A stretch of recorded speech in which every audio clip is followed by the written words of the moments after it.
Hello everyone, welcome again to the channel. Today I want to share with you this information that was reported by this Canadian independent journalist. Her name is Eva Bartlett.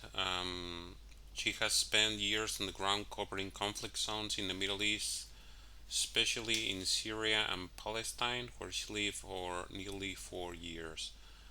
You can find her YouTube channel if you can find this article. If you cannot have access to the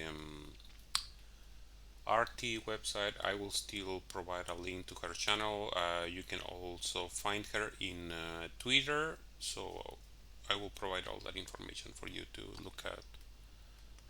So what happened? This was Ukrainian strike on a public market, where people gather there. So this is what happened, and she's claiming, according to all her experience, that this Ukrainian strike on Donetsk market was a terrorist attack. So I'm going to mention some of the most important parts of this article. If you want to take a look and read it all, you can do it. It says if the Donetsk marketplace that was hit by rocket artillery on Thursday had been in a city controlled by Kiev, the names and faces of the 5 civilians killed will be on all major news sites. But because it was another Ukrainian attack on civilians in the Donetsk People's Republic, deaths and 20 traditional civilians injured will almost certainly go unreported, as has been the norm during the regime's 8 years of the Donbass and Western media's 8 years of ignoring the attacks.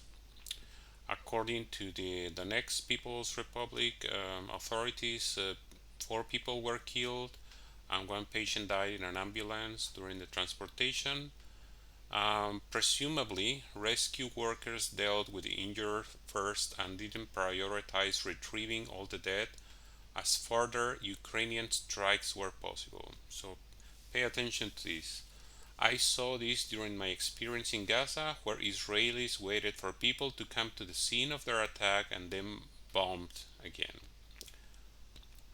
This is a well known terrorist tactic, so if you're not familiar with it, you can look it up. It's just disgusting monster people doing this. According to Gennady Andreevich, at 11:40, this was on Thursday, Grad missiles struck 2 different nearby markets, the vegetable and clothing market, and another market is a household chemicals and building materials market. So that's what they were doing. And pay attention to the time. It was in the morning when people are there. He noted that at this time of day, the market will have been filled with people, and that Ukraine knows very well what is firing at. This is a completely civilian area, no military installations. This is the video, so you will be able to look at it on your own.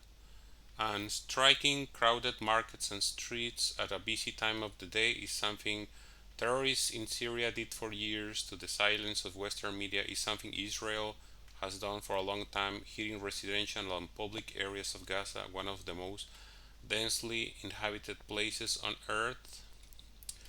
So, when Ukraine bombs a crowded market, it is an intentional act of terrorism, as is Ukraine's relentless bombing of homes in the Donbas republics these past 8 years. Western media won't report on this, Western politicians won't condemn this, virtue signalers won't speak about this. And when you actually go undocumented, they will silence you relentlessly. My initial tweet about the market attack was predictably trolled with comments claiming the bodies were fakes, the bombing never occurred, prove it sort of remarks. So that's the essence of this. It's a very interesting article, so if you wanted to take a look, I will provide links to this so you can look it up on yourself. But it's interesting, if you do just a search on this. Ukrainian strike on Donetsk market was a terrorist attack. You can only find this in not mainstream sites. One Azerbaijan site and another site from not a very well known place. So they don't want you to read about this. They don't want you to know about this. So if you are still, you know, on the fence, this will kind of give you the opportunity to inform yourself and know about things that are not discussed on mainstream media. So that's all I wanted to say is horrible news, really, that no one else is talking about. Let me know what you think about this in the comment section. You can write any questions or what is your opinion about this particular event or in general about this whole situation. As always, I'm asking you to like this video, share it in social media, and subscribe to the channel. I hope to see you again very soon, and thank you for watching.